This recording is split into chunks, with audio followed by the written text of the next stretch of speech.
Som. Glória a Deus, aleluia. Ele é exaltado, amém?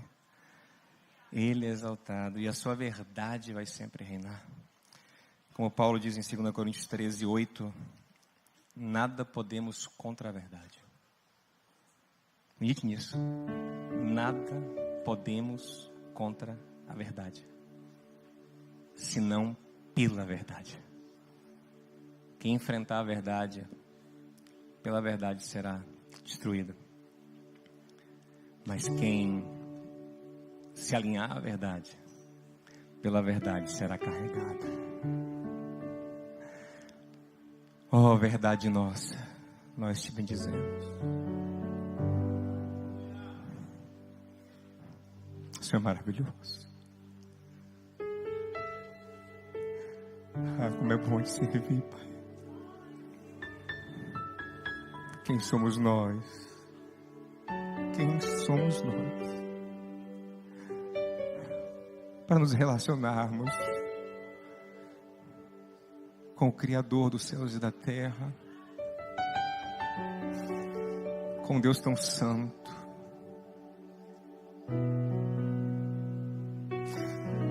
tão maravilhoso. Oh, Senhor, nós te damos graças por tudo. Que o nosso coração seja sempre cheio de Ti.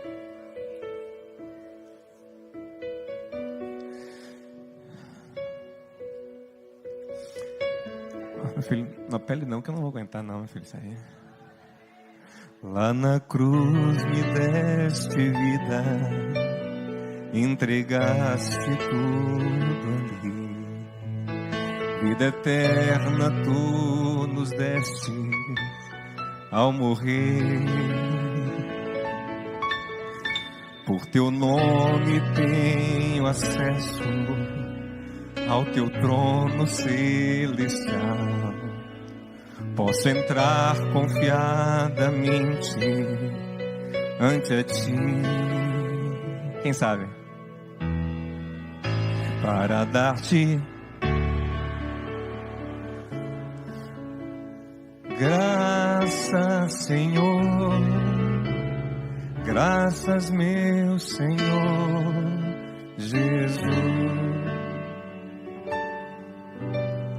Graças,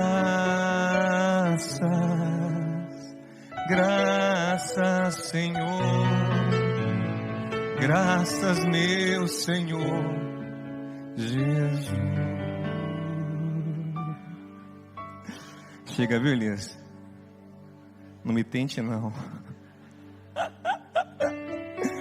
Aleluia. Quem ama Jesus? Gente, a gente pode levar aqui. Está abençoado? Viu? Tá. Graças a Deus por esses recursos, por tudo. Abençoe em nome de Jesus. Que o Senhor nos leve, nos guie na sua palavra. Amém, gente? Pai, que o Senhor abra nossos olhos para compreender a tua palavra. Abra o nosso coração para compreender a tua palavra. Nos transforme para a tua glória. Em nome de Jesus. Amém. Não sei o quanto que eu vou conseguir pregar hoje. Eu estou bem sensível. Para variar, né? Para variar. Aquele Durão hoje tá mole. Vocês conhecem o Durão? Ai, meu Deus. Gente, eu quero convidar vocês a abrirem vossas Bíblias no livro do profeta Isaías, no capítulo 53. É um capítulo lindo, maravilhoso. É um dos capítulos do Antigo Testamento mais citados no Novo Testamento, porque ele é profundamente revelador sobre Jesus. E ele é impressionante porque ele foi escrito 700 anos antes de Jesus. E as profecias que estão nele são tremendas. E ele fala sobre o maior evento de todos os tempos, que é a morte de Cristo. Mas fala também sobre a sua vida, com uma precisão absurda. Inclusive esse texto foi um texto que Deus usou para converter muito judeu. Quando os judeus olhavam para esse texto e olhavam para a vida de Jesus, diziam: nossa, ele é o Cristo. Tem uma passagem muito legal no Novo Testamento, que é Atos capítulo 8, onde um eunuco, que é tesoureiro da rainha Candace, rainha da Etiópia. Naquele tempo a Etiópia era um país economicamente forte naquela região, então ele era um homem poderoso, era o ministro da economia da Etiópia. E ele está descendo de Jerusalém no caminho de Gaza, ó, lugares que a gente ouve falar hoje em dia. Descendo de Jerusalém a caminho de Gaza, ele está lendo o rolo do livro de Isaías. Naquele tempo não era uma Bíblia com todos os livros assim, eram pergaminhos, cada um com um livro. Ele está lendo justamente em Isaías 53. E o Espírito Santo, olha que coisa linda. É quem ama o Evangelho, quem se submete ao Senhor. Está um homem rico andando numa carruagem, ou seja, carregado por cavalos, no ritmo de cavalos. Sabe o que o Senhor mandou o servo dele fazer? Emparelha na perna. Emparelha aí, Felipe, com a carruagem. Na perna, meu filho. Vai lá. Tomar um som de um Usain Bolt aqui. Corre. E vai o bichinho correndo lá da carruagem. E ele pergunta ao eunuco, ao ministro da economia da Etiópia: entendes o que lê? Rapaz, dizer, como é que eu vou entender se ninguém me explicar? Eu acho legal isso, porque ele é um homem poderoso, um homem culto. E o fato dele ser eunuco revela que ele é diferenciado, porque o que era o eunuco nesse contexto aqui? Eram servos que eram castrados para perder os impulsos sexuais e se concentrar exclusivamente no serviço, no estudo, na cultura. Eles acabavam, os eunucos muitas vezes eram homens muito capacitados. Ele é um homem capacitado, mas e ele vê um rapaz simples, né, pobre, correndo lá da carruagem dele, falando assim: você entende? Se ele fosse um homem arrogante, diria: quem é esse Zé Ruela aqui, velho? Quem é esse aqui para poder, né, perguntar para mim se eu entendo? Fez curso de teologia onde, meu? Mas ele é um homem simples no coração. Preste atenção. Você pode até ser rico. Vou até falar sobre isso hoje. Desde que você consiga ser pobre de espírito. Mateus 5,3. Bem-aventurados os pobres de espírito, porque deles é o reino de Deus. O que significa isso? Que mesmo que eu tenha dinheiro, mesmo que eu tenha poder, eu tenho que reconhecer a minha dependência do Senhor. Reconhecer que eu não sei tudo, que eu preciso de instrução, que eu preciso aprender do Senhor e nunca me ensoberbecer. E a resposta do homem foi: como eu vou saber se ninguém me explicou? Oh, que fofo. Aí Felipe disse: eu te explico. E aí ele freou a carruagem, Felipe subiu na carruagem e começou a explicar para ele esse texto de Isaías 53. E algo lindo acontece na vida daquele homem, porque em certo momento do caminho ele vê um tanto de água, ele aponta e fala para Felipe assim: olha ali a água, o que me impede de ser batizado? E Felipe disse: nada, é só você crer em Jesus Cristo de todo o seu coração. E ele disse: eu creio que Jesus Cristo é o Filho de Deus. Felipe disse: então simbora, meu filho. E foi lá e batizou aquele homem. E a conversão dele, né, se deu lendo Isaías 53, né? É um texto muito, muito especial. Eu vou até falar sobre conversão nesse instante. Deixa eu explicar para vocês o que é conversão. Eu expliquei algumas vezes, mas deixa eu explicar de novo, porque aí quando chegar lá, eu vou precisar parar para explicar isso. Né? Conversão, gente, eu estava até dificuldade de explicar isso 8 da manhã, porque eu queria escolher um lado aqui para ser o inferno. Aí a princípio eu escolhi para cá, né? Mas aí a intercessão está aqui, não dá para caminhar para o inferno, não dá. Aí eu ia escolher para lá, mas aí minha filha estava ali. Aí também não dá, né? E agora está ali uma turma boa também, pastor Paulo, pastor Silas. Nunca chamei ele de pastor aqui no culto. É porque está chegando a hora. Chegando a hora, meu irmão. Não posso caminhar para lá, né? De vocês também, meus irmãos. Vocês não valem nada, mas estão na graça, né? Vocês não valem nada, mas eu gosto de vocês. Aí eu tive uma ideia. Olhei para a bateria. Nunca tem crente na bateria, gente. Pense uma área do Ministério de Louvor que nunca tem um crente. Sempre está desviado. Brincadeira, viu, bateristas? Amo você. Quem está na bateria hoje mesmo? É Bruno, meu Deus. O menino cantou aqui. Cantou aqui mesmo. Aqui a música vai ganhar. Ele é exaltado. Você é doido. O menino esse não é crente. Enfim, só para ilustrar. O baterista de outra igreja, né, gente? Porque o que tocou aqui é bênção demais. Então, digamos que ali é o inferno. Hein, Andrezinho? Te amo. Aí a gente está... Ali é o inferno. E aí a pessoa está aqui, ó, caminhando para o inferno. Porque, gente, quem não está em Cristo, infelizmente está caminhando para o inferno. Não é porque a pessoa é pior do que a gente, não, gente. É porque a natureza do homem carnal é caída. E ela naturalmente se inclina para o mal. Leia Gênesis 6. Deus fala, todo pensamento do homem tende ao mal. O homem é inclinado para a maldade. Você entende, gente? E assim, entenda que céu é uma coisa muito grande, salvação é uma coisa muito grande. Ninguém, por melhorzinho que seja, consegue merecer o céu. Então, na verdade, caminha para o inferno, né? João 3 diz, quem não crê, já está condenado. Você entende? Ele está caminhando aqui para o inferno, né? Aí digamos que ele está aqui pertinho, coladinho no inferno. Ele está quase sentando na cadeira ali, quase pegando a baqueta. Que aí realmente, quando pega a baqueta, fica difícil a situação. Ele está ali, coladinho, aí de repente, pertinho, ele faz assim, ó. Isso aqui. Ele continua coladinho aqui no inferno. Mas a direção dele mudou agora. Isso é conversão. Câmera tá me pegando aí, câmera? Se eu depois for ver, estiver fora do quadro aqui, eu vou ficar chateado. Essa parte é importante. Brincando. Então assim, ó. Aí, ele tá aqui, ó. Tá do inferno? Aqui, ó.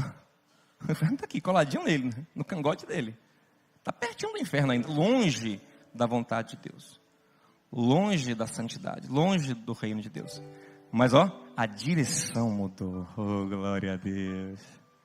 E cada vez mais agora, ele vai se afastando. Ele vai se afastando. Aqui é a santificação. E todos que estão em Cristo vivem isso de verdade. Quem diz que está em Cristo e não vive isso, tem que investigar. E aí vai. E aí quando ele chegar lá na perfeição, isso se chama glorificação. Só que assim como a gente pode estar pertinho do inferno, mas não no inferno ainda, em vida, a gente pode estar assim, sabe, milímetros da perfeição, mas ainda não em perfeição. Mas aí dá para você às vezes falar de perfeição simbólica. Paulo fala às vezes, né, de perfeição assim do máximo que você pode ir com essa estrutura humana. Paulo fala, nós que já somos perfeitos, Jesus fala de perfeitos. Então a gente não pode se conformar, amém, gente? Mas nos transformar continuamente para experimentar cada vez mais a boa, agradável e perfeita vontade de Deus. Romanos 12:2, né, gente?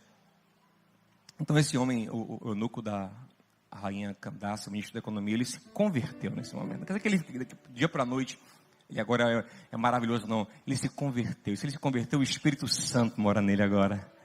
E agora uma obra vai acontecer lá, e talvez ele comece uma igreja na Etiópia. Não sei o que vai acontecer, mas agora uma coisa linda vai acontecer na vida dele, como vai acontecer, está acontecendo na sua vida, no nome do Senhor Jesus. Amém? Vamos ler o texto que ele estava lendo, que Filipe explicou para ele? Isaías 53. Versículo de número 1. Vamos ler o texto todo, depois eu faço uns comentários. Quem creu na nossa mensagem e a quem foi revelado o braço do Senhor? Ele cresceu diante dele como um broto tenro e como raiz de uma terra seca. Ele não tinha nenhuma beleza ou majestade que nos atraísse. Observe, esse servo aqui, que é o Messias, que é Jesus, ele não tinha atrativos humanos. Nada havia na sua aparência para que o desejássemos. Foi desprezado e rejeitado pelos homens, um homem de dores, experimentado, aperfeiçoado no sofrimento. Como alguém de quem os homens escondem o rosto. Sabe aquela pessoa tão, sabe, sem graça, que você esconde o rosto? Era Jesus para muita gente. Foi desprezado e não o tínhamos em estima. Isso é Jesus. Certamente Ele tomou sobre si as nossas enfermidades e sobre si levou as nossas doenças. Contudo, nós o consideramos castigado por Deus, atingido por Deus atingido e por Deus afligido. Ele, porém, foi traspassado por causa das nossas transgressões e esmagado por causa das nossas iniquidades. O castigo que nos trouxe a paz estava sobre ele, pelas suas feridas fomos curados. Todos nós, como ovelhas, nos desviávamos, cada um de nós se voltou para o seu próprio caminho. Mas o Senhor fez cair sobre ele a iniquidade de todos nós. Ele foi oprimido e afligido, contudo, não abriu a boca. Como o cordeiro foi levado para o matadouro, como uma ovelha fica muda diante dos seus tosqueadores, não abriu a boca. Com o julgamento opressivo, ou seja, injusto, ele foi levado. E quem da sua geração se importou? Pois ele foi eliminado da terra dos viventes. Por causa da transgressão do meu povo, ele foi golpeado. Foi-lhe dado um túmulo com os ímpios e com os ricos na sua morte. Embora não tivesse cometido violência, nem houvesse engano algum na sua boca. Imagina uma boca que nunca enganou. Aleluia. Só a boca santa de Jesus. Versículo 10. Contudo, foi da vontade do Senhor esmagá-lo. Da vontade do Senhor esmagá-lo e fazê-lo sofrer. Embora o Senhor tenha feito da vida dele uma oferta pela culpa, ele verá a sua descendência e prolongará os seus dias. E a vontade do Senhor prosperará na sua mão. Depois do sofrimento da sua alma, ele verá a luz e ficará satisfeito. Pelo seu conhecimento, o meu servo justo justificará a muitos e levará a iniquidade deles. Por isso eu lhe darei uma porção entre os grandes, e ele dividirá os despojos com os fortes, pois derramou a sua vida até a morte, e foi contado entre os transgressores, porque ele levou o pecado de muitos, e pelos transgressores intercedeu. Meus amados, percebam que o texto começa dizendo: quem creu na nossa mensagem e a quem foi revelado o braço do Senhor. Preste atenção que existe uma mensagem de Deus que precisa ser recebida com fé. Precisamos acreditar. E receber essa mensagem é ter o braço de Deus, que já trabalha no mundo desde sempre, revelado para nós. É ter a ação de Deus revelada, descortinada para nós. Mas observe que para você viver isso, experimentar isso, não basta você simpatizar com essa mensagem. Nós sabemos que essa mensagem é o Evangelho de Jesus. Não basta achar legal, não basta ter curiosidade, tem que crer. Crer, confiar, acreditar que a vida é como Deus diz que é. Que o caminho é o caminho que Deus diz que tem de ser. Tem que acreditar, tem que mudar as lentes, tem que enxergar da forma que Deus enxerga. E aí ele está falando quem creu, porque na verdade ele vai depois dizer que a maioria não acreditou. Por quê? Porque não conseguia enxergar Deus na sua revelação genuína. Eles só enxergavam aquilo que as suas mentes corrompidas desejavam enxergar. Só enxergavam aquilo que os seus corações corrompidos queriam. Então, olha o que ele fala. Aí ele vai dizer por que as pessoas não conseguiam enxergar. Porque esse mensageiro de Deus, esse Messias, esse Senhor, esse Cristo que é Jesus, ele cresceu como um broto tenro, um broto frágil, numa terra seca. Gente, quem é uma raiz, um broto numa terra seca? Quem é que vai dar atenção a uma raizinha pequena que está brotando numa terra seca? Quando a gente fala de terra seca aqui, a gente está falando de Israel, sim, Israel era a província da Judéia no Império Romano, e é até legal pontuar isso, porque há quem diga hoje que os judeus não têm ligação com aquela terra. Mas ela se chamava Judéia muito antes de se chamar Filisteia, que hoje dá o nome de Palestina. Amém, gente? Queremos paz para todos lá, amém, gente? Mas não podemos negar que o judeu tem ligação com aquela terra. Ela se chamava Judéia antes de se chamar Palestina. Judéia é a terra dos judeus. Então a província da Judéia é uma província fraca no Império Romano, tem muita importância. Só que Jesus era, sabe, a pessoa da roça da Judéia. A Judéia era fraca, ele era da roça da Judéia. Tanto que quando Filipe vai falar de Jesus para Natanael, que é, entre os apóstolos, o único que é elogiado como um homem que não tem maldade no coração. Então, um cara puro e um verdadeiro israelita. Isso quer dizer assim, um cara que cumpre a lei, que faz o melhor dele, né? Se dedica sinceramente para tentar cumprir a lei. Sabe o que ele disse para Filipe, quando Filipe disse que Jesus, que conheceu o Messias, ele perguntou assim, é de onde? De onde é? E aí Filipe falou de Nazaré. Ele falou, de onde? Nazaré. João 1,46, pode alguma coisa boa vir de Nazaré? Mas pode alguma coisa boa vir desse canto aí, que não tem ninguém, nada interessante.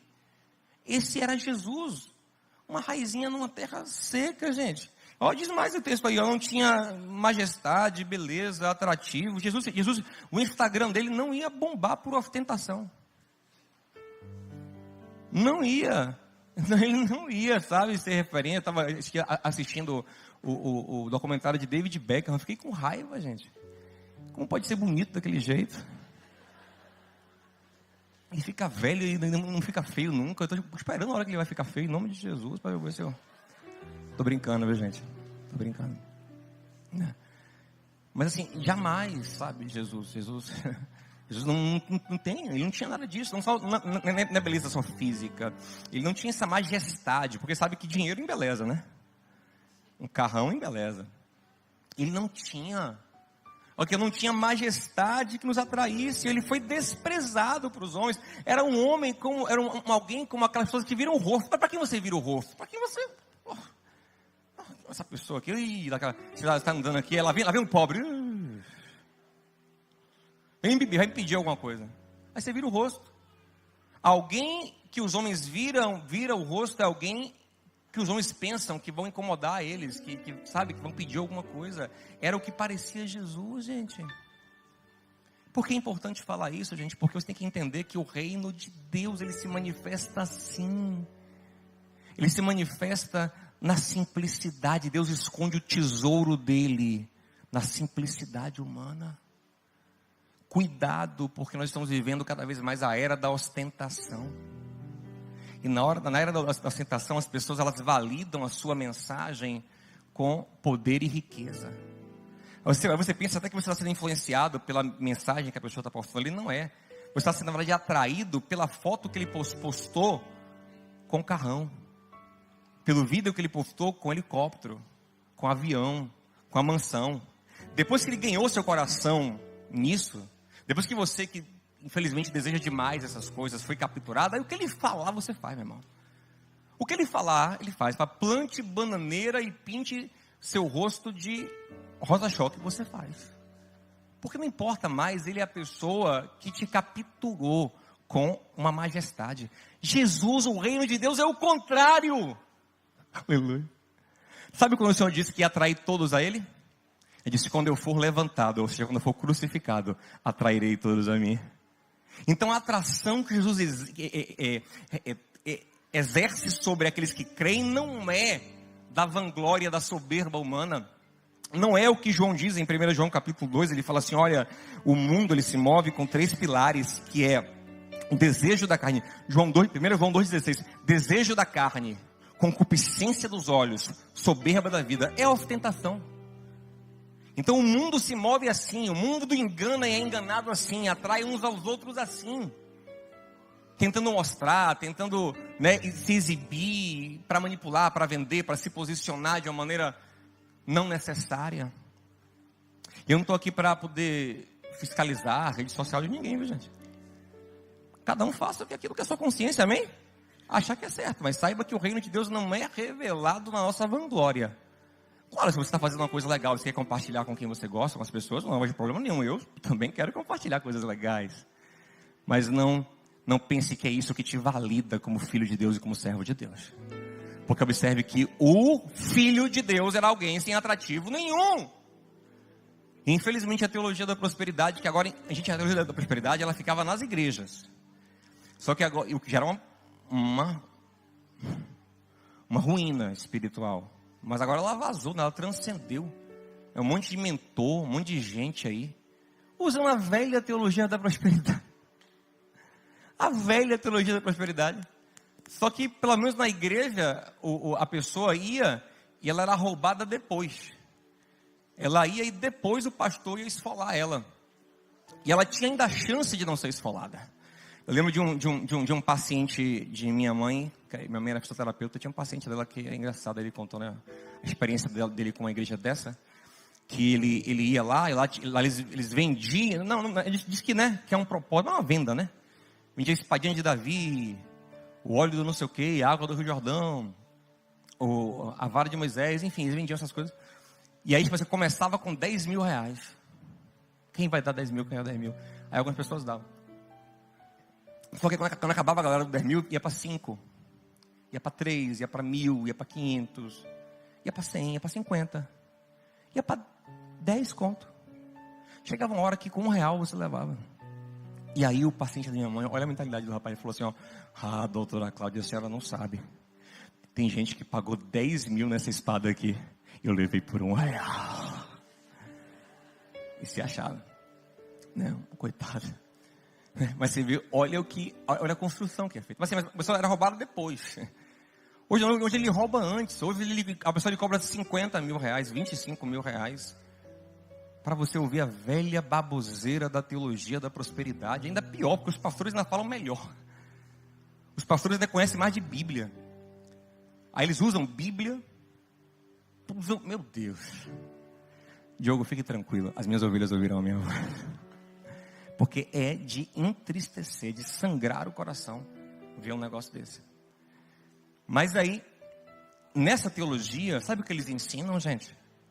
Eles ensinam também que o crente, para mostrar a vitória, ele tem que mostrar a prosperidade dele. Inclusive, eles querem forçar tanto isso, que eles dizem que Jesus era rico. É um negócio assim, sabe? Depois você lê em Levítico qual era a oferta que se dava por uma família normal, quando ia apresentar uma criança. Tipo assim, como Eli e Alana vieram hoje, né? Se fosse um templo do templo de Jerusalém, no tempo da lei, eles viriam com uma oferta. Eli e Alana, pelo que eu conheço deles, eles seriam obrigados a trazer um cordeiro. Porque o cordeiro não era oferta de rico, não. Era oferta assim, normal, era oferta regular, era taxa regular.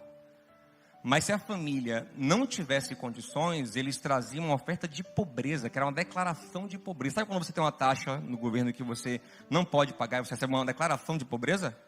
Então a família vinha, em vez de trazer um cordeiro, a família trazia 2 pombinhos ou 2 rolinhas. Sabe qual foi a oferta que José e Maria levou? Está em Lucas capítulo 2, a partir do versículo 22, quando foram apresentar Jesus, gente? Foi cordeiro? Não, eles não podiam.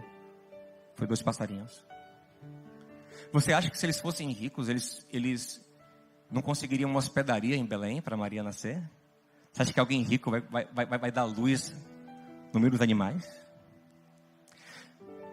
Ah, não, mas ele foi enterrado num túmulo de um rico. Até isso, eles usam. Está nessa profecia, inclusive. A profecia, inclusive, falou isso, né? Esteve com os ricos em sua morte. Você esqueceu que o túmulo foi emprestado?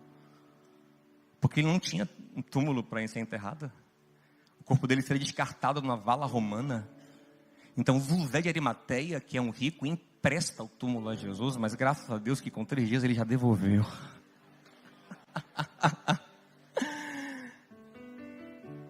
Você esqueceu que Jesus, falando para quem queria seguir ele, falou justamente sobre isso. Ele falou, olha, você quer me seguir mesmo?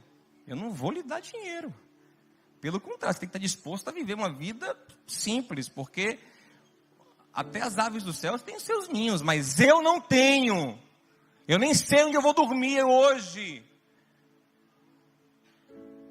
Eu não tenho casa, eu não tenho onde ficar.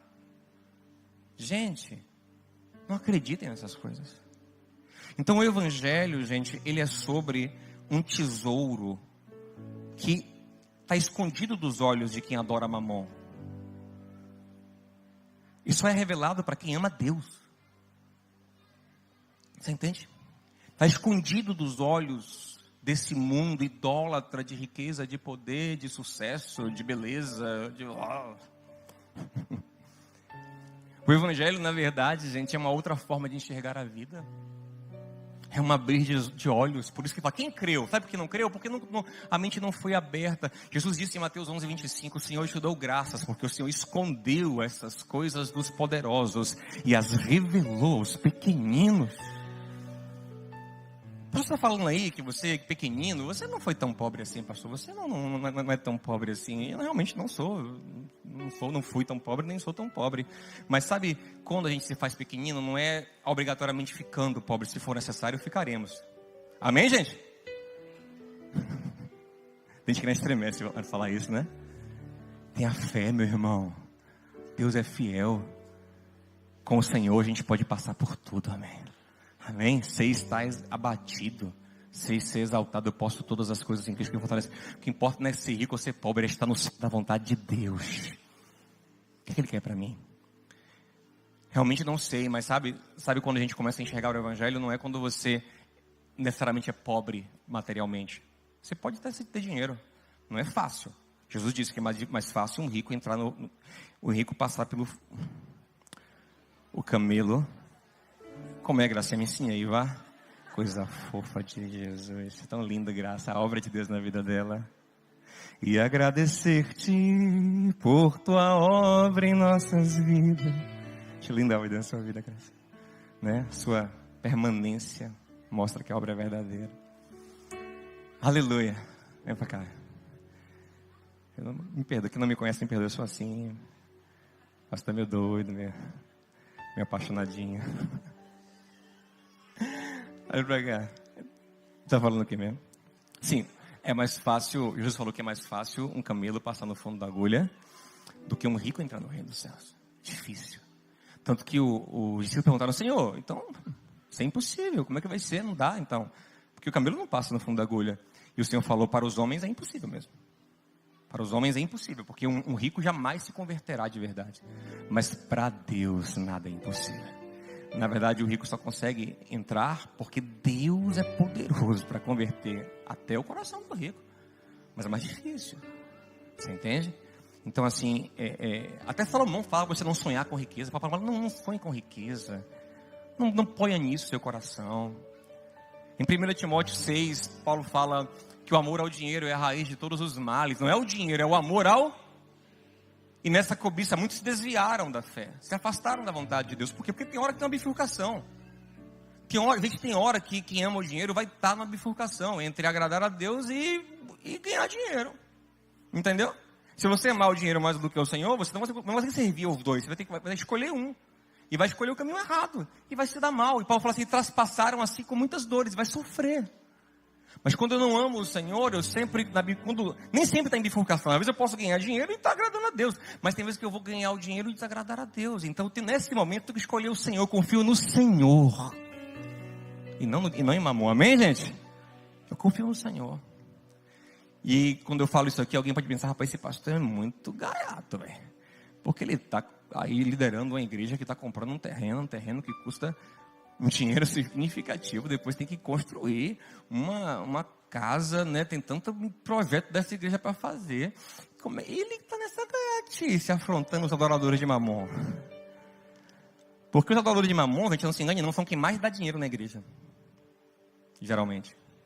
Por quê? Porque como eles vivem na barganha, eles são muito gananciosos, então eles são presa muito fácil para manipulação. Então você fala assim, tem que dar 15 mil, 20, 30, 50, 100 mil, eles se viram. É só você prometer que ele vai ganhar 100 vezes. Ele fica ceguinho na hora. Então é muito fácil levantar recursos em igreja assim. Igreja que tem teologia assim, de dinheiro a rodo. É muito fácil. E deixa eu lhe falar uma coisa. Sim, eu corro o risco dessas pessoas não quererem mais ofertar. Isso é uma unção de pobreza. Porque eles pensam isso. Observe que no texto fala assim, ó, e nós tínhamos ele como afligido de Deus.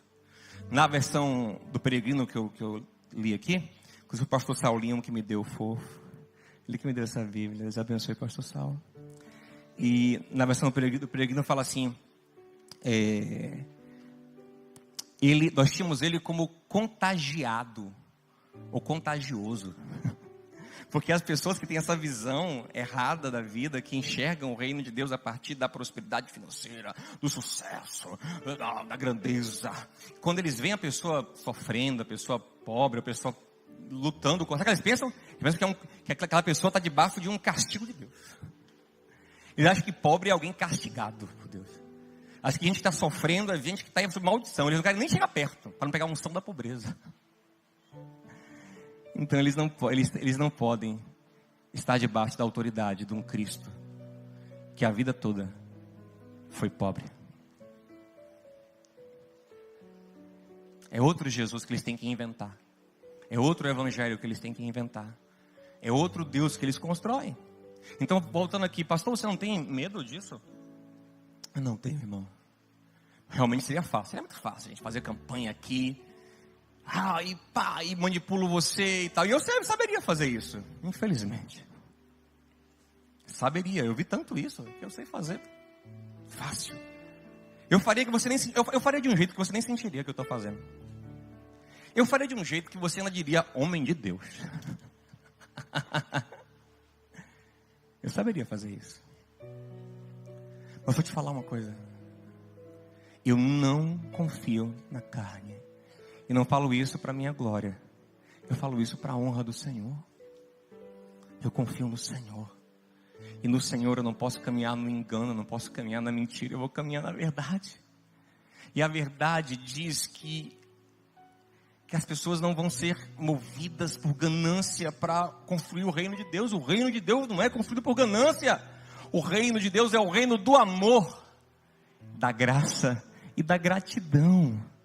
E eu acredito que Deus levantará corações gratos, não de gente que quer ter, vai dar, de gente, como tem levantado já, graças a Ele, mas de gente que já disse, eu já recebi do Senhor, eu já recebi, eu quero participar do que Deus está fazendo, eu quero me alinhar cada vez mais com o Senhor, e eu acredito, gente, já sabe de uma pergunta financeira da igreja, eu nem sei, eu não fico preocupado não, por exemplo, pagou agora a parcela dia 5, eu nem sabia. Eu nem sei. Eu nem sei quando tem na conta, quando não tem. De vez em quando, como é que tá isso? Não sei, não fico ligado, não fico pensando. Sabe por quê? Porque eu sei que aquele que nos chamou para fazer isso, Ele vai garantir. E se Ele não garantir, por que Ele vai fazer? A gente fala outra coisa mais simples, não constrói, enfim, não faz. Eu não estou preocupado em fazer a vontade do Senhor. Se a vontade dEle for aquela casa linda, que é lindo para a gente fazer, realmente eu gostaria. Mas se não for, que não seja feita a minha, mas a vontade dEle. E eu creio no Senhor que fará corações transbordarem em graça, amém, gente? E não só aqui na igreja, repito. Você transborda em graça só na igreja, você é religioso. Porque quem transborda de verdade em graça, ele abençoa o funcionário dele. Ele abençoa, onde ele vai, ele é transbordante. Ele abençoa, ele quer abençoar, ele quer ajudar, ele se constrange com a causa do outro, ele quer amar, ele tem consciência, ele pensa no outro, amém, gente? É assim que Ele é. Então, não tenho medo. Vou pregar o Evangelho cada vez mais. E eu vou pregar a verdade. Não vou pregar não, eu falo pela misericórdia de Deus. Eu vou cada dia mais me entregar por essa verdade. Eu quero ter a honra de sofrer por essa verdade. Como tenho pela misericórdia de Deus sofrido. Olha que loucura. Você tem pela misericórdia de Deus sofrido? Toca seu irmão, diga, irmão, você vai entender. Você vai entender. Jesus disse, exultem quando vos perseguirem por causa de mim. Grande é o vosso galardão nos céus. Então preste atenção, sabe o que é o reino de Deus? O reino de Deus, preste atenção, gente, preste atenção. E não é mérito nosso, não. Quem nos revela Ele é Deus. O reino de Deus é como uma coisa escondida, que só alguns enxergam, presta atenção. Tem 3 versículos no Evangelho de Mateus que ilustram o reino de Deus, que são maravilhosos. Em 3 versículos, Mateus faz assim na nossa mente. Inclusive, querendo o Senhor, eu quero pregar em breve sobre Mateus o publicano. Uma mensagem só sobre ele que Deus trouxe ao meu coração. E ele fala em Mateus 13, do 44 ao 46, ele fala o seguinte: o reino de Deus é como um tesouro escondido no campo. Um tesouro o que, gente? O que, gente? Escondido. O reino de Deus não é um tesouro exposto. O reino de Deus é um tesouro escondido. Mas um homem, em algum momento, Deus sabe por quê, achou esse tesouro. Sabe o que ele fez? Quando ele enxergou que ninguém estava enxergando, inclusive o dono do terreno não sabia.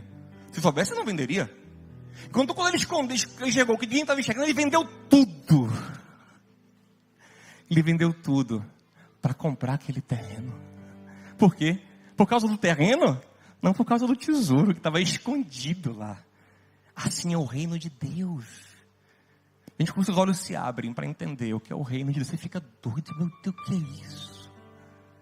Meu Deus. E o Evangelho é sobre isso? Meu Deus, isso é a resposta para a minha vida? Isso é a solução para meus dilemas? Isso é o sonho que eu nem sabia que podia ter. Porque Ele vai além do que pedimos ou pensamos, pelo poder dEle que opera em nós. Efésios 3:20. Aleluia. Você fala, meu Deus, que é isso? É o reino. É o reino de Deus. Eu abrirei mão de tudo. E é por isso que Jesus fala que não deixar pai, mãe, mulher, marido, carro, casa. Carro ele não fala, não, que não tinha na época ainda. Tinha carruagem. Mas ele não fala carro, ele fala campo, casa. Por amor de mim, não é digno de mim, do meu reino. Sabe por quê? Porque o meu reino é muito maior. Quem realmente entendeu o reino, sabe qual é o maior desejo do coração dele? O reino. Por isso o Senhor fala, ore assim. E qual é o primeiro pedido do céu para a terra? Não é o pão, não é livramento, é o reino. Venha a nós o teu. Pergunta a você mesmo, esse é o maior desejo do seu coração? É o que você mais pede ao Senhor para viver o reino e a vontade dEle? Para ver o reino dEle se manifestar na terra. Se não é, eu quero te dar uma notícia ruim. Você ainda não encontrou o tesouro. Eu sinto muito, irmão. Mas é a verdade. Se o seu maior desejo não é o reino, você ainda não encontrou o tesouro.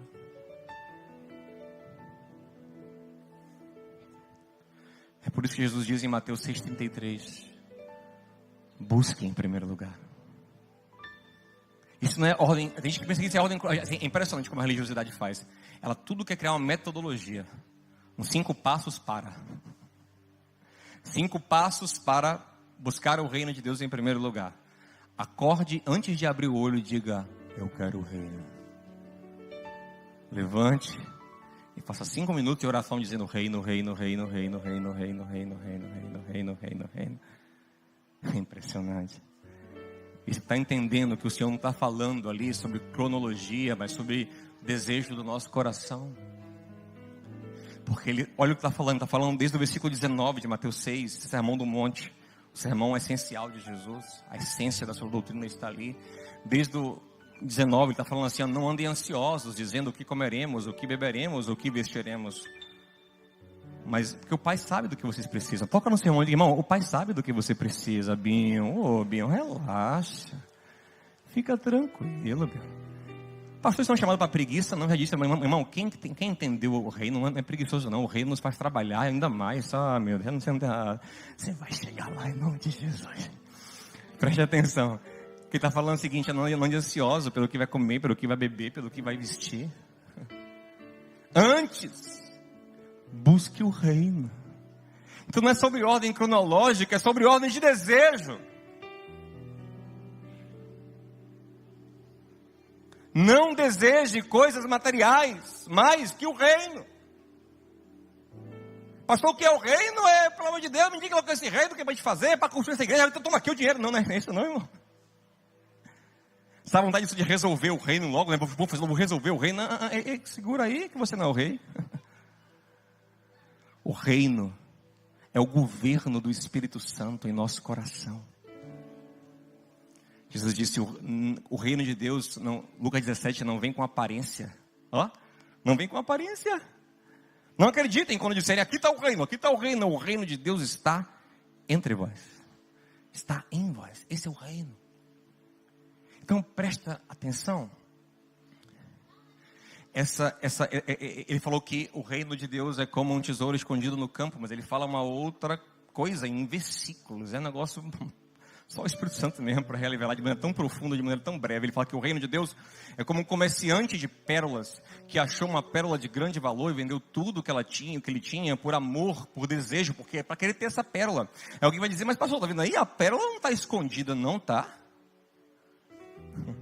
Sabe onde você acha uma pérola? Dentro de uma ostra. Mas a questão não é tanto essa. Porque parece que ele comprou a ideia ali, dá a entender de que ele comprou a pedra na mão de alguém. A questão não é tanto essa. Presta atenção, a questão é que ele achou uma pérola e disse, nossa, essa pérola vale tudo que eu já construí na vida. Imagina, ele é um cara que é comerciante de pérola. Mas ele achou uma. Que ele disse, cara, todo o meu patrimônio é trocado, eu ainda vou ficar feliz. E o texto fala que ambos, quem encontrou o tesouro e quem encontrou a pérola, fica feliz. Que eu vou ficar feliz se eu trocar todo o meu patrimônio nessa pérola. Então, como é que está oculto? Está oculto porque ele só consegue ver isso porque ele é um comerciante de pérolas. Ele tem uma forma de enxergar que pessoas comuns não têm. Inclusive, aquele homem que vendeu para ele não deveria ter, porque senão não vendia. Então, na verdade, o reino de Deus é algo que você só se enxerga com uma visão específica. Senão você não enxerga, e eu sei como é isso, é um tormento. Porque você vai encher o saco de igreja. Você vai ficar na expectativa da bem. Ou você fica por medo, né? Por medo e religiosidade, você fica um tempão na igreja. Tem que ir, né? Melhor do que nada. Pelo menos de graça lá. Quando aquele pastor gago lá faz umas piadas. Pelo menos me faz bem, né? Pelo menos me alivia. Acho que não. Pelo menos uma hora a minha vitória vai chegar. Meu Deus. Você vai encher o saco disso. Porque eu não aguentava. Se pela misericórdia do Senhor, se eu não me revelasse o reino, eu não era mais pastor não, gente. Você é doido. Muito chato, gente. Você é louco. Isso é de brincadeira? Todo dia ouvindo gente com problema me ligando, me procurando. E sabe, é chato. Mas eu faço por amor, amém, gente? E com alegria, sabe por quê? Porque eu entendi o reino. O reino. Pastor, o que é esse reino? Só o Espírito Santo pode abrir os seus olhos. Para entender esse governo de Deus no seu coração e como isso é maravilhoso. E, gente, isso é a melhor coisa do universo. Eu queria poder abrir somente assim, sabe? Eu queria pegar assim o que eu sinto assim, empurrar dentro de você. Mas eu sei que não é por força nem por violência, é pelo meu Espírito, diz o Senhor. Eu sei que Ele vai te revelar. Mas só se vive o reino, esse reino maravilhoso de satisfação, de graça e amor. Eita, meu Deus, eu já falei tanto. Tem que voltar para Isaías 53. Eu estou nele, na verdade, mas eu estou trabalhando. Só se vive com os olhos abertos. Paulo diz em Efésios, eu oro para que o Senhor abra os vossos olhos, para que vocês enxerguem as riquezas incomparáveis da graça de Deus. Aleluia! Gente, eu acho difícil alguém se sentir mais rico do que eu. Deve ter quem entendeu mais a graça.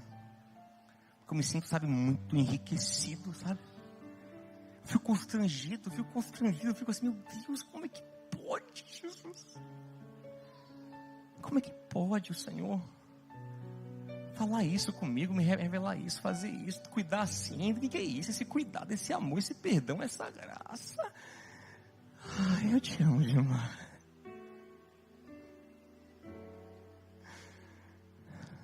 Até eu ouvi uma música essa madrugada, estava orando. Música linda que tinha tempo que eu não ouvia. Elias pega tudo. Você é criado na Assembleia de Deus, meu irmão, respeita. A Assembleia de Deus, a irmã vem e ela puxa do nada uma música que tem 20 anos que não canta na igreja. E o menino pega na hora. Que eu puxar, ele pega aí. Não ia falar não, a gente acha que é demais. Toque. Quer ver? Eis o meu bem-querer, meu mestre, tudo que tenho e sou. Senhor, que sustenta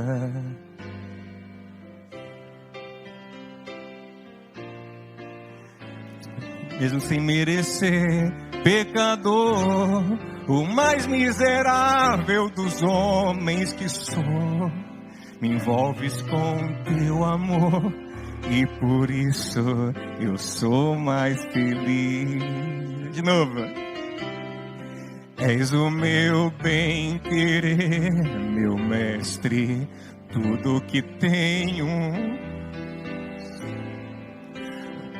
Tua mão, Senhor, que se estende em mim. Mesmo sem merecer, o mais miserável dos homens que sou. E por isso eu sou mais feliz. Mateus, o publicano, se é para o Senhor, pode exaltá-lo.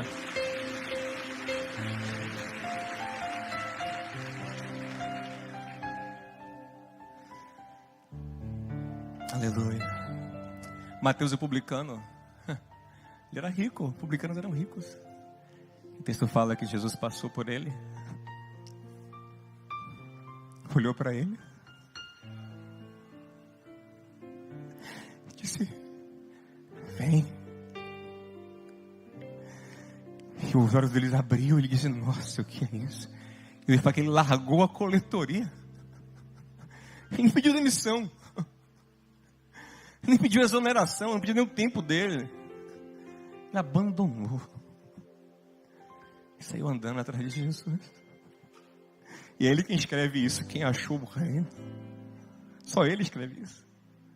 Quem achou o reino, achou o tesouro. Ah, meu irmão, que Deus te revele o reino. Que Deus te revele o reino, você entenda o que é o reino, meu irmão. E cuidado, meus irmãos, com essas teologias. Cuidado, isso vai enlaçar teu coração, irmão.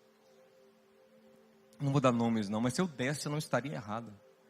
Porque Paulo denuncia falsos profetas pelo nome. Falso profeta é um lobo devorador. E pastor tem que denunciar lobo. Mas eu não vou dar, você sabe. Você sabe. Cuidado, meu irmão. Cuidado. E engraçado que às vezes esses lobos ainda usam a palavra reino. Oh, Jesus. Acho que Deus tem misericórdia deles, que eles não sabem o que falam. Amém, gente? Reino do diabo, reino da carne, reino da mentira. Gente, para você entender, só preste atenção, eu não estou falando aqui contra você que tem dinheiro, não, gente. Mas estou falando para todos, quem tem e quem não tem dinheiro. Amem a Jesus acima de todas as coisas. Olhe Lucas 16. Vocês nunca perceberam ali que o rico vai para o inferno? Que o mendigo vai para o céu? Vocês não estão percebendo que o dinheiro não é a salvação? Mas o mais incrível ali não é o rico ir para o inferno e o mendigo ir para o céu. Porque mendigância e pobreza também não salva ninguém. Quem salva é Jesus. Mas o mais impressionante, sabe o que é? É que, gente, geralmente a gente fala assim, o rico é quem tem nome. O rico é quem tem nome. E mendigo é alguém sem nome. Aí vem o Senhor Jesus contar a história dele do rico e do mendigo. Olha o que ele fala. Lucas 16, 19. Havia um homem rico, que se vestia de púrpura e de linho fino, e vivia no luxo todos os dias. Diante do seu portão fora deixado um mendigo, chamado Lázaro. O rico não tem nome na história de Jesus.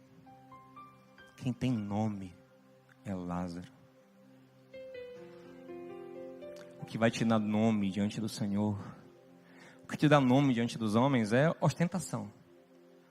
Mas o que te dá nome diante de Jesus é fé nele, é confiança nele. Ele vai te dar um nome. Porque, meus irmãos, Deus, Ele fará tudo, gente. Deus, Ele fará tudo. Fique tranquilo, se você estiver fazendo a obra do Senhor, o Senhor fará. E eu vou terminar, senão não sabe que eu não paro, né? O que eu mais queria falar, eu nem vou falar. Mas para eu ver o Senhor. 8 horas eu falei um pouco mais. Mas é interessante que lá em Ageu capítulo 2, preste atenção. Eu não quero que consolar você que está com medo de perder dinheiro, não. Se for isso, se você tiver com medo de perder dinheiro, sinceramente, que Deus lhe trate. Mas preste atenção. Lá em Ageu capítulo 2, preste atenção. Os obreiros de Deus estão construindo um templo novo. Só que o templo está miúdo. Eles não têm recurso, eles são um povo empobrecido. É o povo que voltou do cativeiro babilônico. Eles estão reconstruindo a nação ainda. Eles não têm recursos. Eles estão desanimados porque eles lembram do templo antigo. Olham para o templo novo e dizem: nossa, que coisa feia a gente está fazendo. Será que Deus realmente vai receber um negócio tão feio, tão pobre, tão troncho? E aí Deus diz em Ageu 2: ei, Zorobabel, que era o líder, Josué, que é o sumo sacerdote, fiquem tranquilos, se esforcem, tenham bom ânimo. Eu estou com vocês. E para com esse negócio de que não tem recurso. O Senhor fala em Ageu 2:8: minha é a prata, meu é o ouro. E a glória desta última casa será maior do que a da primeira. Vou te falar, a glória de Deus na sua vida não depende de você ficar rico. Depende de você estar alinhado com o Senhor. E se no alinhamento com o Senhor Ele te enriquecer, amém, glória a Ele, amém, gente? Você está exaltado, né? Sem ser abatido. O que importa é estar em Cristo.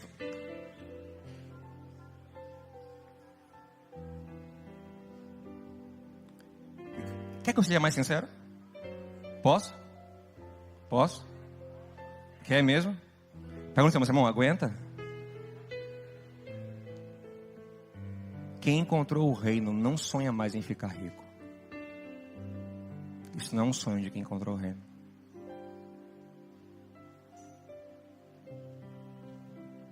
Ele pode sonhar em ajudar pessoas. Ele pode sonhar em abençoar pessoas, mas não sonha em ficar rico. Isso não, bicho, não preocupação. Sabe o que é? Não é porque é pecado ficar rico, não. É porque é uma coisa tão... Ele não sonha mais com isso, ele sonha com outras coisas. Você entende? Ele não tem mais ilusão. Ele não está bloqueado para enriquecer, mas ele não sonha com isso. Porque ele entendeu isso.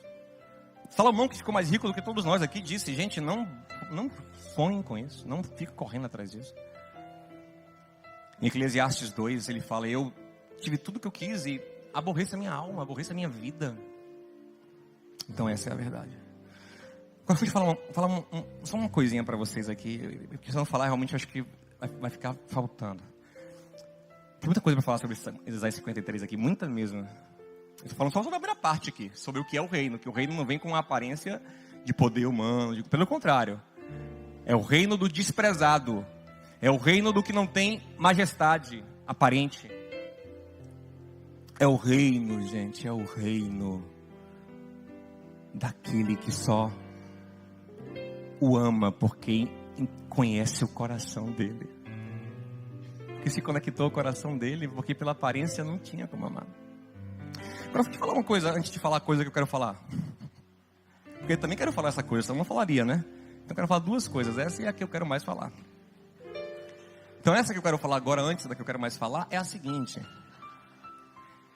Eu não posso negar também, que se você vê aqui em Isaías 53, que no final o capítulo termina em vitória. Porque ele obedeceu, porque ele foi submisso, ele estará entre os grandes. E Paulo, ele vai ainda mais detalhado nisso e fala em Filipenses 2 que porque Jesus se esvaziou e se humilhou até a morte de cruz, Deus deu a ele o nome que está sobre todos os nomes, para que ao nome de Jesus se dobre todo o joelho no céu, na terra e embaixo da terra, e toda língua confesse que Jesus Cristo é o Senhor, para a glória de Deus Pai. Então, na verdade, quando você se humilha diante de Deus, Deus no tempo dele vai trazer uma honra na sua vida, mas não é uma honra sua, carnal. Sabe aquela honra carnal? Aquela honrazinha que você queria, sabe? Aquela honrinha, não, essa não, esqueça. Já quis muito ela também. Não, ela não vai rolar, não. Não com Deus. Aquela honra, sabe aquela honra sabor de mel? Só alguns pegaram. Graças a Deus, um bom sinal. Excelente sinal. Nossa, melhor notícia de hoje. Essa honra, não. Mas existe uma honra que é a própria glória de Deus na sua vida. E Deus vai fazer. Assim, você vai estar batidão, mas Ele vai glorificar o nome dele na sua vida. Leia 1 Pedro, capítulo 1, versículo 5, 6, Pedro fala assim, ó. Humilhai-vos debaixo da potente mão de Deus. E Ele a seu tempo. E a seu tempo aqui também é a seu modo, é do jeito dele, no reino dele, da forma dele, vos exaltará. Então quando você entende o reino e se submete ao reino e quer a vontade de Deus, existe uma exaltação. Que é do reino. Que é dele. Não é a exaltação do seu ego, de você, é a glória dele brilhando na sua vida. Amém, gente? É outra coisa. Não é nada daquilo que a gente pensa do nosso ego. Não. É outro tipo de honra. É uma honra que vem do Senhor. É uma graça que vem do Senhor. Amém, gente? É um brilho diferente que vem da graça de Deus. Mas você vai estar batidão. Nem se anime. Nem pense, então vai chegar a exaltação. Quando chegar, você vai estar quebrado, você nem sabe.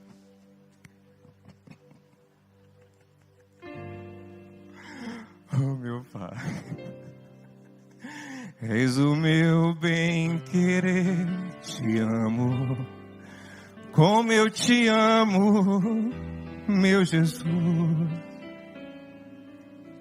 Aleluia. Deixa eu falar uma coisa que eu quero falar para poder terminar. Você viu aí no versículo 4, que fala assim que ele era um homem experimentado no sofrimento. A gente pregou sobre isso semana passada. Que Deus nos experimenta no sofrimento, Deus nos trabalha, nos aperfeiçoa no sofrimento. Se até Jesus foi aperfeiçoado no sofrimento, quanto mais a gente. Por isso que Paulo fala em Romanos 5 que a gente tem que gloriar na tribulação, porque a tribulação gera para o crente verdadeiro uma perseverança na fé, e nessa perseverança ele cria uma experiência que é o caráter aprovado. Tiago 1 diz que a gente tem que ter muita alegria por passar por várias provações, porque a aprovação, se ela tiver ação completa de perseverança, se você tiver em fé, uma ação completa de perseverança, você vai ter um caráter que não falta nada. Você é mais perto do perfeito possível. Eu falo, tem alegria passar por muita provação, porque você está sendo aperfeiçoado. E, gente, é uma revelação que a gente vai tendo. Eu estou sentindo na pele isso. Eu não quero falar aqui para ninguém ficar tipo, pastor, tadinho. Não é isso, não. É uma honra para mim. Mas eu comecei a pedir mais para Ele. Senhor, eu quero mais, eu quero, Senhor, crescer mais, eu quero ser mais parecido com o Senhor. Aí Ele mandou mais umas lutas, umas coisas diferentes, as coisas que eu nunca enfrentei. Mas sabe, por mais que dor, é tão gostoso ver Ele trabalhando na minha vida. Porque tinha coisas dentro de mim que eu não conseguia, sabe, ainda resolver e tal. É impressionante como o sofrimento nos santifica, gente. Como Ele consegue, através da dor, expurgar da gente cada coisa. É muito bom. Quem quer viver o reino de Deus? Ô irmão, se você não tiver com fé suficiente para isso, eu não quero te condenar. Mas eu quero te falar, não desista, amém? Eu peço ao Senhor, aumenta a minha fé, Senhor. Aumenta a minha fé. E assim, aí você vai sendo trabalhado. Sabe o que é interessante? Que o texto fala não só que ele sofreu para ser aperfeiçoado. O texto fala uma forma de sofrer. Presta atenção. Porque é o seguinte, não, tu passando luta, mas tá passando luta como? Na carne. Vingativo, raivoso, aí é fácil, aí todo mundo passa, até o diabo passa assim. Todo mundo passa luta assim, gente. Fazendo mal. Não, ele passou como uma ovelha muda. Sabe por que ele foi uma ovelha muda? É porque ele não tinha argumento não, gente. É porque se ele se defende, ele estraga o projeto. Capte isso, que isso é poderoso. Se você ler Lucas 23, por exemplo, vai dizer que... Se você ler Lucas 23, vai dizer que Tá fazendo a troca aí, né? Revezamento. Ninguém aguenta esse pastor, né? Prega demais, meu Deus. Eu tô acabando já. Quem tá gostando, diga amém. Mesmo sem gostar, eu ia pregar um pouquinho ainda. Quem não puder ficar, gente, eu entendo, pode ir embora, viu?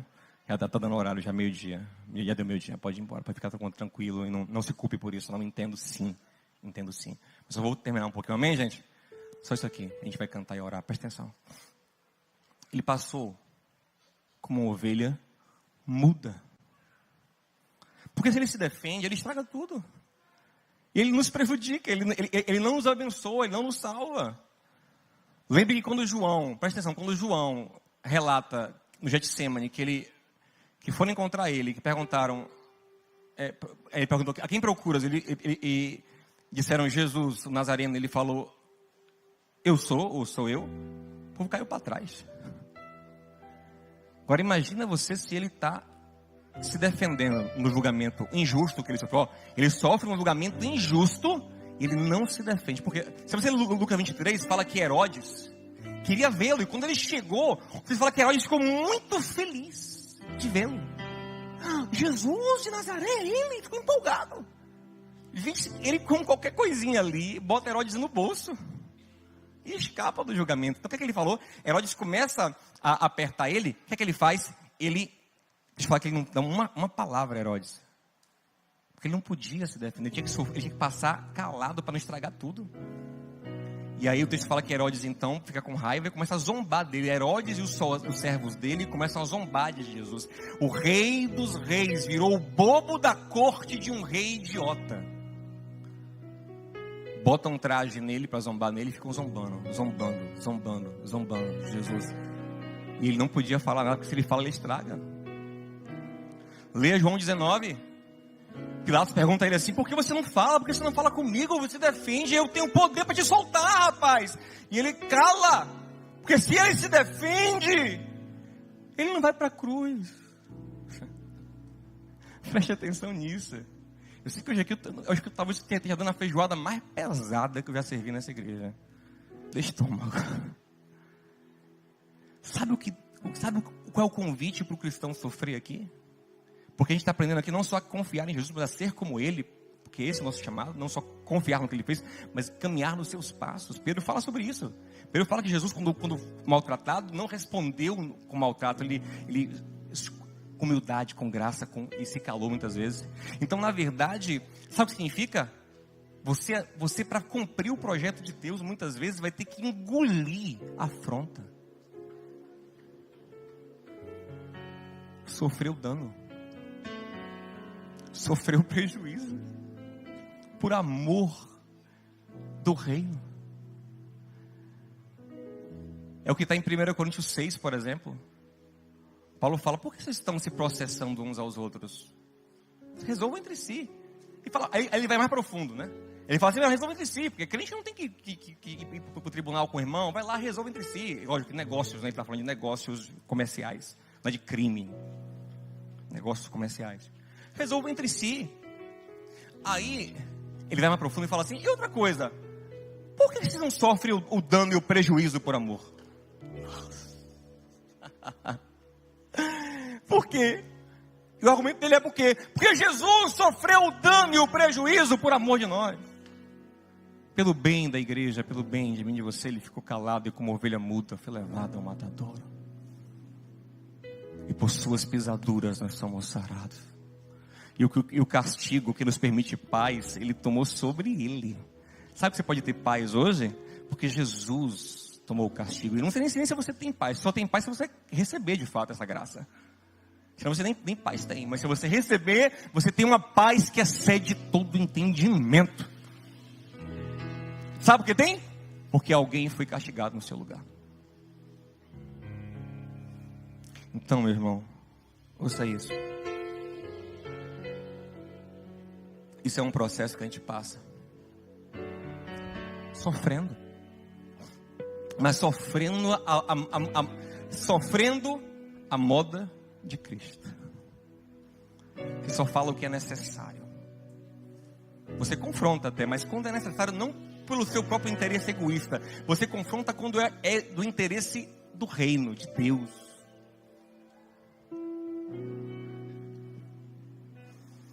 Você não agride de volta. Você não maltrata.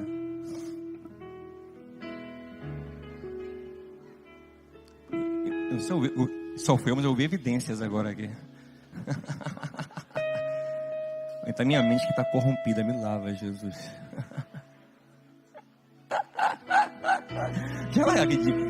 Diz que é verdade.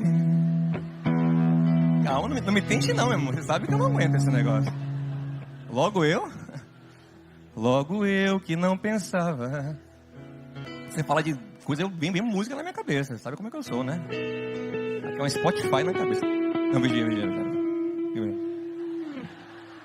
Quem tá na carne aí? Bota pro espelho. Olha pra cá. Presta atenção.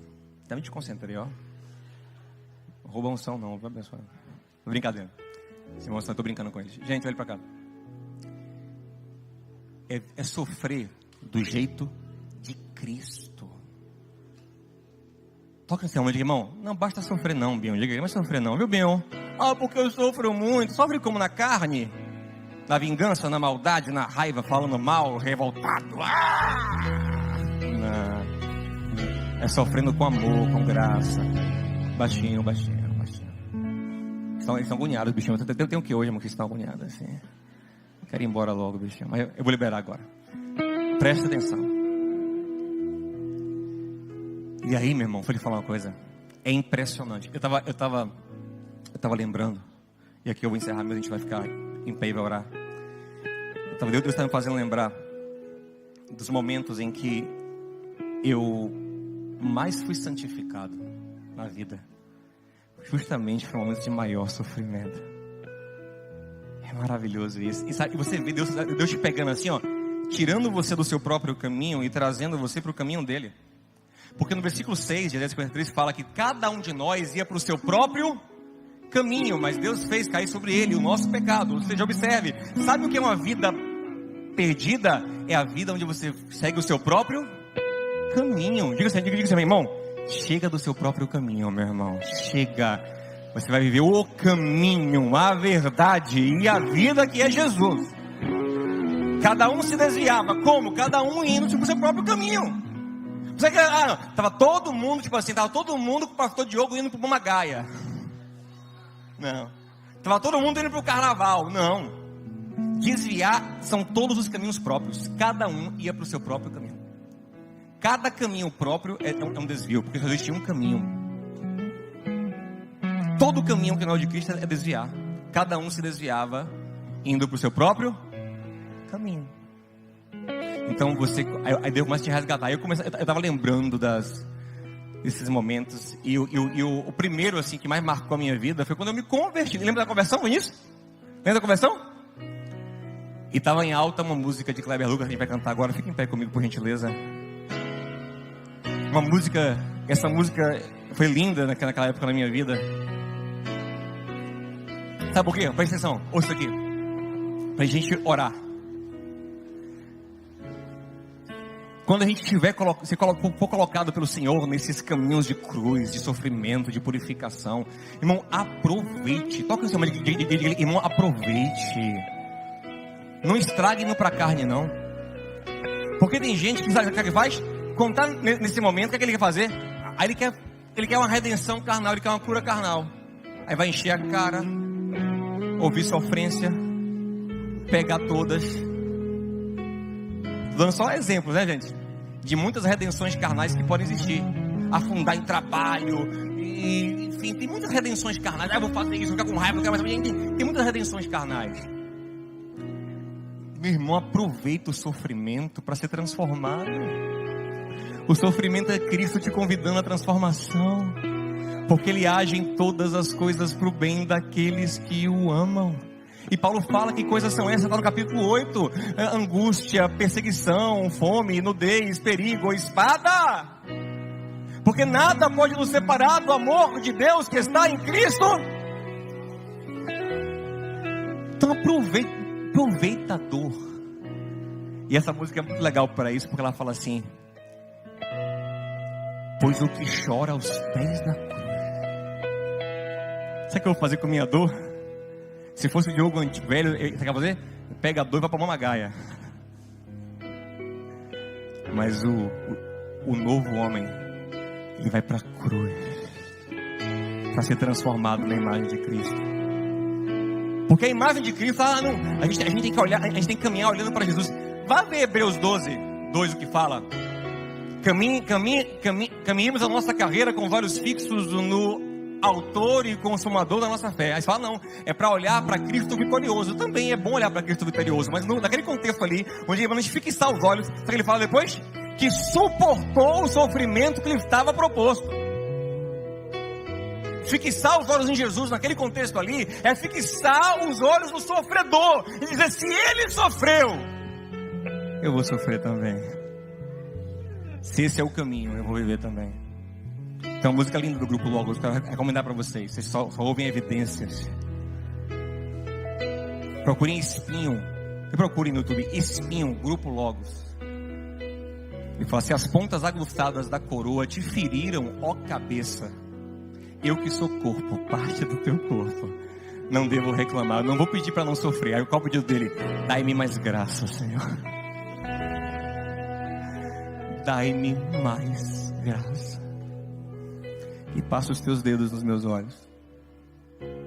Vem me consolar. Mas não me tira nenhum centímetro do teu caminho. Se o caminho é esse, se o caminho é com sofrimento, é com dor, é a tua vontade? É só assim, é igual Jesus disse amanhã, assim, ó. Você olha para aquele caminho dolorido. Porque tem caminho que para o homem parece ser bom, mas seu fim é fim de morte. Aí tem um caminho que o Senhor te mostra. Você fala assim: rapaz, pai, só eu queria checar com o Senhor aí. Confere. Senhor, usando a linguagem da moda, tá validado. É isso mesmo, Senhor. Diz aí. Vamos embora, Jesus. Porque ainda que eu ande no vale da sombra da morte, não terei medo, porque o Senhor está comigo. Que você orasse, pedisse ao Senhor para te revelar o amor dele, a graça dele, o evangelho, o reino. Quando te canta isso, Jesus maravilhoso, vai encerrar. És a minha inspiração a prosseguir. E mesmo quando tudo não vai bem, eu continuo olhando para ti. pois sei que tu tens o melhor para mim. Há um segredo no teu coração. Dai-me forças para continuar, guardando a promessa em oração. firme, Meu Deus, está no meu coração. pela graça, firme nas promessas do Senhor. Eu continuo olhando para ti, E assim eu sei que posso prosseguir.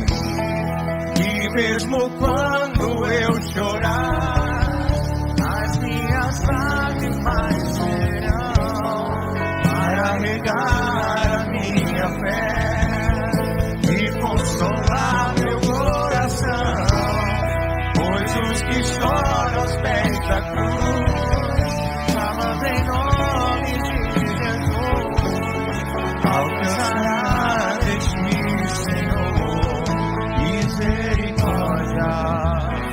grande amor não cessa, Eterno não tem fim. Quão grande és tu, Senhor. Tu és nossa recompensa, Senhor. Quão grande és Tu és o nosso galardão. Tua graça é o meu refúgio. Descanso no teu poder. Maravilhoso.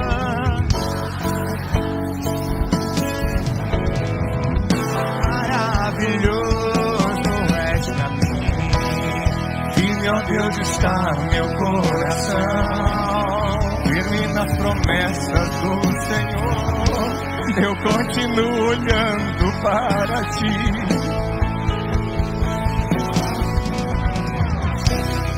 E mesmo quando eu chorar, As minhas lágrimas serão para regar a minha fé e consolar meu coração, pois os que choram da cruz, clamando em nome de Jesus, alcançará de ti, Senhor, misericórdia. Ei, nenhuma lágrima sua mais vai ser desperdiçada numa redenção carnal. Você não vai chorar mais, pegar suas lágrimas e ficar chorando, ouvindo sofrência, ou chorando, xingando, chorando, se vingando, chorando, enchendo a cara. Não, meu amado. Você vai agora, cada lágrima sua, sabe o que vai usar? Ela vai regar a sua fé. Aleluia! Glória a Deus. E mesmo quando eu chorar,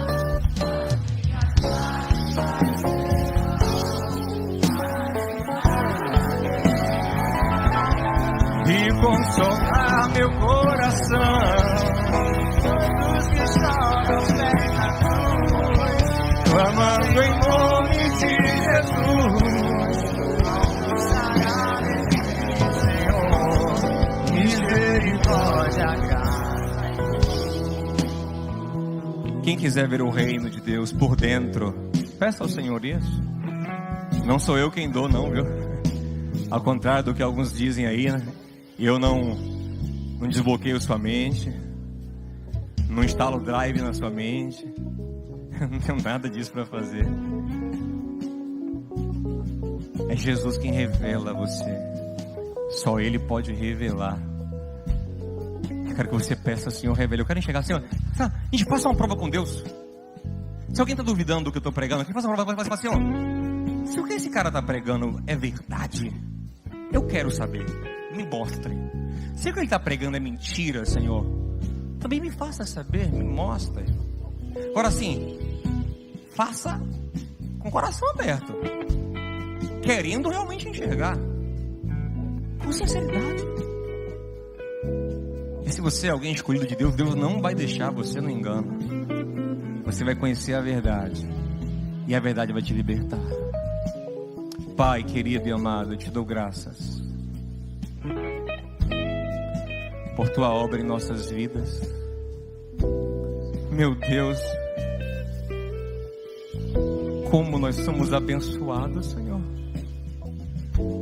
O que eu te peço, Senhor, é que o Senhor abra os nossos olhos para enxergar cada vez mais, para entender, para amar o Senhor, amar o teu reino, amar a tua vontade, desejá-la de todo o nosso coração, Senhor. Abre os nossos olhos, derruba os ídolos do nosso coração, que amemos a raiz que brotou na terra seca, que amemos o que foi desprezado pelos homens,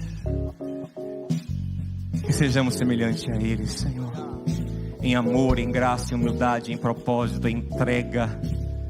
Que qualquer honra que não seja autoglorificação, que qualquer honra que venha sobre nós, Senhor, seja a honra que o Senhor traz para o teu próprio nome. Senhor, mata a vanglória em nós. Começar de mim, Jesus, tira tudo. Glorifica o teu nome em nossas vidas, meu Pai, em nome de Jesus. Antes de dar a bênção, eu quero agradecer a paciência, ter ficado um pouquinho mais. Com o amor de Deus, o nosso Pai, a graça de Cristo, nosso Senhor, comunhão e consolação abundante do Santo Espírito de Deus, repouse sobre a sua vida, sobre a sua casa. Meu irmão, que você não só encontre, mas viva esse tesouro, porque onde estiver o teu tesouro, aí está o teu coração. Te abençoe, boa semana. Vai com paz, vai com alegria. Fale com seu irmão. Deus te abençoe. Em nome de Jesus.